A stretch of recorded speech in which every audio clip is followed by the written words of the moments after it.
Back to my YouTube channel. ഇന്നത്തെ എൻ്റെ ജോലി എന്ന് പറഞ്ഞത് നാളെ കാശിക്കുട്ടന് ചോറ് കൊണ്ടുപോകണം. കാശിക്കുട്ടന് 10 മണിക്ക് ഫുഡ് കൊടുത്തു വിടണം, ഉച്ചയ്ക്ക് ഫുഡ് കൊടുത്തു വിടണം. പിന്നെ നമ്മൾ 2:30-3 മണിയാകുമ്പോൾ ക്ലാസ് കഴിയുമല്ലോ, അപ്പോഴത്തേക്കും കൂടി സ്നാക്സ് വല്ലതും കൊടുത്തു വിടണം.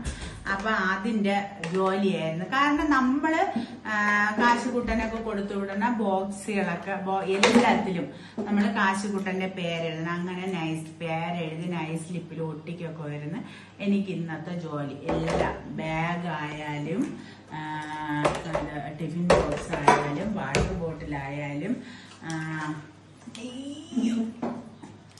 ഇതിനിടയ്ക്ക് കാശിക്കുട്ടി എല്ലാം എടുത്ത് ദൂരെ കളഞ്ഞു. അങ്ങനെ ഒരു ജോലിയായിരുന്നു. നമ്മൾ കുഞ്ഞുങ്ങൾക്ക് ഈ സാധനങ്ങൾ നമ്മൾ ഒരുപാട് കഷ്ടപ്പെട്ടാണ് വാങ്ങിച്ചു കൊടുക്കണം. പക്ഷെ കുഞ്ഞു പാവന്മാരല്ലേ, പ്രീ കെ ജിയിലുള്ളവർക്ക് പരസ്പരം ഇത് എടുത്ത് തുറക്കാനോ അവരെ ബോട്ടിലാണോ അവരെ ബോക്സ് ആണോ എന്നൊക്കെ അറിയാൻ തന്നെ ഒരുപാട് സമയമെടുക്കും. ഒരുപാട് ഇതൊന്നും അവർക്ക് അറിയാൻ പറ്റില്ല. അപ്പോഴേ ടീച്ചർമാർക്ക് അവർക്ക് അവരേതായ ഇപ്പം നിഹാൻ, എൻ്റെ കാശിക്കുട്ടന്റെ സ്കൂൾ പേര് നിഹാൻ എന്നാണ്.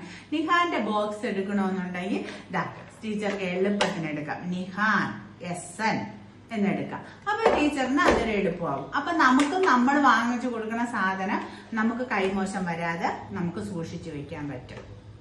അപ്പൊ ഇതുപോലെ നമ്മുടെ എല്ലാ പേരൻസും നമ്മൾ ഇതുപോലെ നമ്മളെ കുഞ്ഞുങ്ങൾക്ക് നാളെ കൊടുത്തു വിടുമ്പോൾ ഇതുപോലെ നയമൊക്കെ എഴുതി എല്ലാവരും ക്ലിയർ ചെയ്ത് കൊടുത്തു വിടണം. അങ്ങനെ ഞങ്ങളുടെ ഇന്നത്തെ ജോലി എന്ന് പറയുന്നത് നാളെ കാശിക്കുട്ടന് കൊടുത്തേക്കാൻ വേണ്ടിയുള്ള എല്ലാ സെറ്റപ്പും ചെയ്ത് കണ്ട ഇതേപോലെ അങ്ങ് നമ്മളെല്ലാത്തിലും നൈസ് സ്ലിപ്പ് എല്ലാത്തിലും മോൻ്റെ പേരെഴുതി അല്ലെങ്കിൽ മോളുടെ പേരെഴുതി എല്ലാത്തിലും ഒട്ടിച്ചങ്ങ് വെച്ചാൽ മതി. അപ്പം നമുക്ക് മാറിപ്പോയില്ല. ഇതുപോലെ തന്നെ എത്രയോ പാത്രങ്ങൾ കാണും, ഒരുപോലത്തെ എത്രയോ പാത്രങ്ങൾ കാണും.